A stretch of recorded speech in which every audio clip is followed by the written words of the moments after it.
सर्वेभ्यो नमो नमः। जयपाल शास्त्री संस्कृत चैनल में आप सभी विद्वानों का हार्दिक अभिनंदन है, स्वागत है। आज हम हमारी जो परीक्षा अचटेट या नेट होती है उसके अंदर जो अलंकारों से प्रश्न पूछे जाते हैं उनसे संबंधित जो प्रश्न हैं उनके विषय में हम पढ़ेंगे और अलंकार कहाँ कैसे होते हैं उनकी विस्तृत जानकारी के लिए आप हमारे इस चैनल जयपाल शास्त्री को सब्सक्राइब करना न भूलें। आप अलंकार अचटेट और नेट हेतु जो प्रश्न पूछे जाते हैं अलंकारों से संबंधित हम उनकी विस्तृत जानकारी के लिए पढ़ रहे हैं और ये हमारा चैनल है जयपाल शास्त्री। तो उसके अंतर्गत ये अलंकारों का जो मुख्य एक आधार है उसके विषय में बता रहा है। अलंकार की परिभाषा है अलंकरोति इति अलंकारः अथवा अलंक्रियते अनेन इति अलंकारः, जिससे अलंकरण किया जाता है, सुशोभित करता है जो उसे अलंकार कहते हैं। साहित्यकार आचार्य विश्वनाथ के अनुसार अलंकार की परिभाषा है शब्दार्थयोर स्थिता ये धर्मः शोभातिशायिनः रसानुपकुर्वन्तोऽलङ्कारास्ते अंगादिवत। कहता है कि शब्द और अर्थ में जो विद्यमान धर्म है जो उसको सुशोभित करने वाले हैं, रसों का जो उपकार करने वाले हैं, वे अंग आदि की जो शोभा बढ़ाने वाले अलंकार हैं उनके समान शब्द और अर्थ की भी जो शोभा बढ़ाते हैं वो अलंकार कहलाते हैं। मम्मटाचार्य के अनुसार मम्मटाचार्य ने भी अपने काव्य प्रकाश में इसका लक्षण लिखा है उपकुर्वन्ति तम संतम ये अंग द्वारेण जातुचित हारादिवत अलंकारास्ते अनुप्रासोपमादयः। अचटेट या किसी भी परीक्षा में एक बार ये पूछा हुआ है कि उपकुर्वन्ति, ये कारिका दे दी और ये पूछ लिया कि ये किस आचार्य के मत में कही गई है, तो ये मम्मटाचार्य ने कही है। और यदि ये आ जाए शब्दार्थयोर स्थितः तो ये आपने विश्वनाथ आचार्य के मत में जो लक्षण है वो बतलाना है।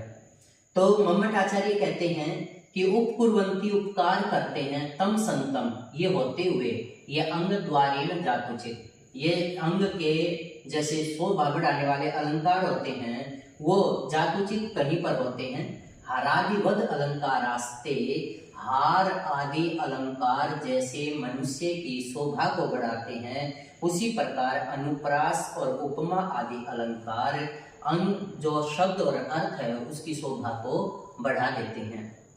जो अलंकार हैं इनके मुख्य 3 भेद हैं। एक है शब्दालंकार। शब्दालंकार में जैसे अनुप्रास और यमक अलंकार हैं।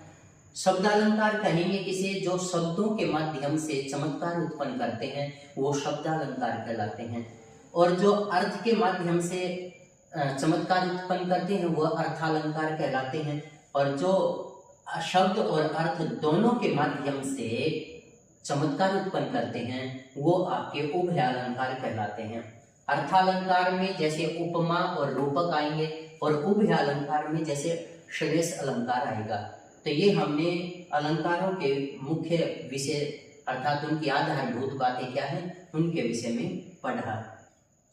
अलंकाराः अनुप्रासालंकारः लक्षणं वर्ण साम्य मनुप्रासः अथवा अनुप्रासः शब्द साम्यम वैषम्यपि यत्। अर्थात इसका अर्थ है जहां स्वरों की असमानता होते हुए भी व्यंजनों की समानता होती है वहां पर अनुप्रास अलंकार होता है। इसके 2 भेद हैं, मुख्य रूप से इसके 2 भेद बतलाए गए हैं। छेकानुप्रासः वृत्ति वृत्त्यनुप्रासः या वृत्ति अनुप्रासः। छेक जो शब्द है इसका अर्थ है विद्वान, विदग्ध, सहृदय, समझदार को छेक बोलते हैं। एक बार पीजीटी की स्क्रीनिंग में यह प्रश्न आया हुआ है कि छेक किसे कहते हैं, तो छेक का अर्थ होता है विद्वान, समझदार, जो बुद्ध, विदग्ध, सहृदय, बुद्धिमान, चतुर, ये सारे के सारे इसके छेक के पर्यायवाची शब्द हैं। छेक का उदाहरण है ततो ततोरुण परिस्पंद मंदी कृत वपुः शशि दग्धे काम परीक्षाम कामिनी गंड पांडुताम। वृत्ति का उदाहरण है अपसारय घनसारम कुरुहारम दूर एव किम कमलैहि अलमलमाली मृणालैरीति वदति दिवानिसम बालाः।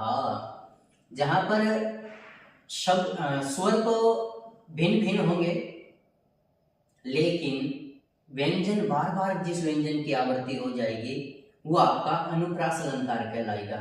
तो यहाँ पर बार बार एक ही, जैसे अपसारय र आ गया, तो इस अवस्था में यहाँ पर आपका अनुप्रास अलंकार हो जाएगा। तो ये ध्यान दें कि इसका अनुप्रास अलंकार की परिभाषा क्या है। जहां स्वरों की असमानता होते हुए भी व्यंजनों की समान आवृत्ति हो वो आपका अनुप्रास अलंकार होगा। और अनुप्रास के कुल 11 भेद बताए हैं। तो इस तरह से ये आपका अनुप्रास अलंकार था। उपमा अलंकार, उपमा अलंकार लक्षणम साधर्म्यमुपमा भेदे। अर्थ उपमेय तथा उपमान में भेद होने पर भी दोनों के गुण क्रिया आदि धर्म की समानता का वर्णन उपमा अलंकार है। अर्थात जहां पर इव आदि आ जाए, उनके गुण और क्रिया आदि की जो धर्म की समानता है वो दिखाई जाए, वो आपका उपमा अलंकार कहलाएगा। और उपमा अलंकार के 4 अंग हैं, उपमेय, उपमान, साधारण धर्म और उपमावाचक शब्द। तो जहां पर भी ये चारों धर्म विद्यमान होंगे, चारों के चारों अंग जहां विद्यमान होंगे वो आपका उपमा अलंकार कहलाएगा। इसका उदाहरण है एकेनापि सुपुत्रेण विद्यायुक्तेन साधुना आह्लादितं कुलं सर्वं यथा चंद्रेण सर्वरी। कहते हैं कि एक ही सुपुत्र विद्या से युक्त और सज्जन है, वह सारे कुल को उसी प्रकार आह्लादित कर देता है, प्रसन्नचित कर देता है, जिस प्रकार चंद्रमा पूरी रात्रि को प्रसन्नचित कर देता है, चांदनी बना देता है, उसके अंधकार को मिटा देता है। तो यहाँ पर कुल उपमेय है, सर्वरी उपमान है और आह्लादन साधारण धर्म है, यथा उपमावाचक शब्द है। तो यहाँ पर आपका उपमा अलंकार हो जाएगा। मम्मट ने उपमा के 25 भेद माने हैं, लेकिन अन्य जो आचार्य हैं वो इनका खंडन भी करते हैं, लेकिन मम्मट 25 भेद मानता है उपमा के। तो ये आपका उपमा अलंकार था।